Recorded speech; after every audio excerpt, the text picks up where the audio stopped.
नमस्कार मंडळी, श्री स्वामी समर्थ. तुम्हाला माहीत आहे का, पंढरपूरचा पांडुरंगाचा रथ एका विशिष्ट समाजाचा हात लागल्याशिवाय जागचा एक इंचही हलत नाही.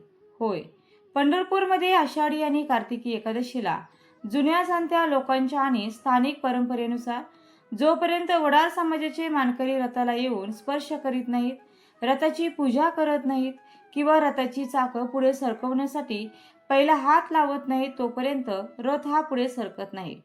आजही आपण पाहतो की आषाढी वारीच्या निमित्ताने लाखो वारकरी बांधव सर्व संतांच्या पालखी सोहळ्यात सहभागी होऊन पंढरपूरला येतात आणि भगवंताच्या पायाशी नतमस्तक होतात.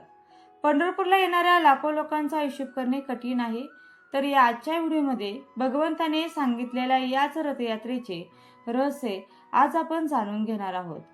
विचार करा, वडार समाजाचा हात लागल्याशिवाय रथ हा हालत नाही. यामागचा इतिहास हा मोठा आहे. पंढरपूरचे विठ्ठल भक्त खाजगीवाले यांना पांडुरंगाने दृष्टांत दिला की माझ्या प्रत्येक भाविक भक्ताला मंदिरात दर्शन होत नाही आणि म्हणून ही रथ परंपरा सुरू करा. तेव्हापासून ही रथ परंपरा सुरू झाली आणि या रथाला सर्वात मोठा मान वडार समाजाला आहे. वडार समाजाचा हात लागल्याशिवाय पंढरीच्या पांडुरंगाचा रथ एक इंचही पुढे सरकत नाही. 12 बलुतेदार आणि सर्व लोक रथ खेचण्यासाठी सज्ज असतात. भगवंताचे आपल्या भक्तावर किती प्रेम आहे बघा. देव कधीही जात मानत नाही, परंतु सर्व जाती धर्मांच्या गोरगरीब लोकांना देवाचे दर्शन मिळावे म्हणून भगवंताने ही इच्छा पूर्ण केली. एवढेच नाही तर वाखरीवरून माऊलींच्या पादुका रथात आणण्यासाठी मान सुद्धा वडार समाजाकडेच आहे. इतिहासामध्ये ही परंपरा मोडण्यासाठी किंवा रथाचा मार्ग बदलण्यासाठी काही लोकांनी प्रयत्न देखील केले. रथामुळे ट्रॅफिक होते, अडचण होते, अशी अनेक कारणे सांगून वडार समाजाला डावलण्याचा प्रयत्न देखील झाला. रथ दुसऱ्या मार्गाने काढण्याचे ठरले तेव्हा एक अद्भुत घटना देखील घडली. पांडुरंगाच्या रथाला अनेक घोडे आणि बैल जुंपले गेले. हजारो वारकऱ्यांनी रथ ओढला, पण रथ जागचा एक इंचही हलला नाही. भगवंताचे आपल्या भक्तावर किती प्रेम आहे बघा.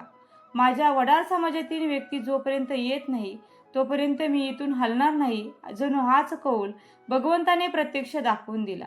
शेवटी पंढरपूरमधील लोकांनी वडार समाजाच्या लोकांना बोलावले. वडार समाजाचे लोक आले आणि त्यांनी हात लावताच तो रथ क्षणार्धात चालू लागला आणि ही हजारो वर्षांची परंपरा अशीच आज देखील सुरू आहे. 1981 मध्येच असाच एक प्रयत्न झाला होता. पंढरपूरमधील पांडुरंगाचा हा पारंपरिक रथ न काढता त्याऐवजी एक चांदीचा लहान रथ काढण्यात आला. त्यावेळी वडार समाजाचे हजारो लोक जमा झाले, आपली परंपरा जपण्यासाठी आणि भगवंताची इच्छा पूर्ण करण्यासाठी. वडार समाजाने पुढाकार देखील घेतला आणि तो चांदीचा रथ बाजूला केला आणि जुना पारंपरिक रथच बाहेर काढला. आजही 12 बलुतेदार आणि वडार समाज ही रथ ओढण्याची परंपरा कायम राखून आहेत. या जड रथाला कोणतेही ब्रेक नसतात आणि हे या रथाचं वैशिष्ट्य आहे. वडार समाजातील तरुण, वृद्ध आणि सर्व बांधव मिळून हा रथ ओढतात. रथ थांबवण्यासाठी प्रत्येक चाकाजवळ दोरी बांधून माणसे सज्ज असतात आणि चाक ओढून रथ थांबवतात. रथ ओढण्याची ही ताकद प्रत्यक्ष भगवंतानेच वडार समाजाला दिली आहे. वडार समाज म्हणजे दगडालाही फोडणारा कष्टकरी समाज. भगवंतावर असणाऱ्या अथांग श्रद्धेपोटी हा समाज रथ ओढीत वाखरीच्या दिशेने नेतो. वाटेत प्रत्येक मानकरीची आरती देखील केली जाते. विशेष म्हणजे पांडुरंगाच्या या रथाला रंगवण्याचा मान पंढरपूरचे माजी नगराध्यक्ष आणि वडार समाजाचे अध्यक्ष दगडूशेठ घोडके यांच्याकडे आहे. ही त्यांची पिढ्यानपिढ्या चालत आलेली परंपरा आहे आणि ही परंपरा जपण्यात दगडूशेठ घोडके यांचे खूप मोठे योगदान आहे. पंढरपूरमधून ज्यावेळी रथ निघतो त्यावेळी भगवंताची आरती देखील केली जाते आणि रथ वाखरीच्या दिशेने निघतो. वाखरीला गेल्यानंतर संत ज्ञानेश्वर माऊलींच्या चांदीच्या रथातून माऊलींच्या पादुका पांडुरंगाच्या रथात ठेवल्या जातात. माऊलींच्या पादुका रथात ठेवण्याचा हा सर्व मान सुद्धा वडार समाजालाच आहे. ज्यांना अखंड विश्वाची माऊली म्हटले जाते त्या माऊली सुद्धा वडार समाजासोबत पंढरपूरला जातात. माऊलींनी समाजातील जातपात संपवण्याचं खूप मोठे काम केले. माऊलींच्या पालखी सोहळ्यात कुठलीही जातपात नसते. तिथे फक्त माऊली हा एकच शब्द असतो. तिथे सर्व 12 बलुतेदार आणि सर्व जाती धर्मांचे लोक एकत्र येतात आणि माऊलींच्या सोबत पंढरीच्या पांडुरंगाची भेट घडवून आणतात. बघा, हजारो वर्षांची ही परंपरा आजही चालू ठेवण्याचं काम वडार समाज करत आहे. अनेक वेळा हा रथ वेगळ्या मार्गाने नेण्याचे किंवा या समाजाला डावलण्याचे प्रयत्न देखील झाले, परंतु अखंड विश्वाच्या मालकाने ठरवले आहे की वडार समाज आणि 12 बलुतेदारांचा हात लागल्याशिवाय हा पांडुरंगाचा रथ एक इंचभरही हलणार नाही. आणि हा चमत्कार आजही आपल्याला पाहायला मिळतो. देवापुढे कोणतीही जातपात नसते आणि प्रत्येकाला दर्शन मिळावे हीच भगवंताची इच्छा होती, जी आज या परंपरेच्या माध्यमातून जपली देखील जात आहे.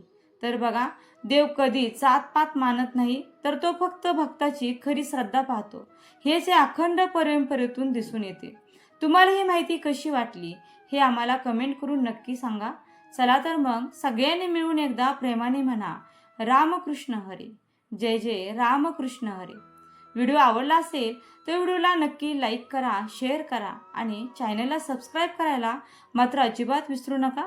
व्हिडिओ शेवटपर्यंत पाहिल्याबद्दल अगदी मनापासून तुमची खूप खूप आभारी आहे. धन्यवाद. श्री स्वामी समर्थ. जय जय स्वामी समर्थ. रामकृष्ण हरी. जय जय रामकृष्ण हरी. रामकृष्ण हरी. जय जय रामकृष्ण हरी.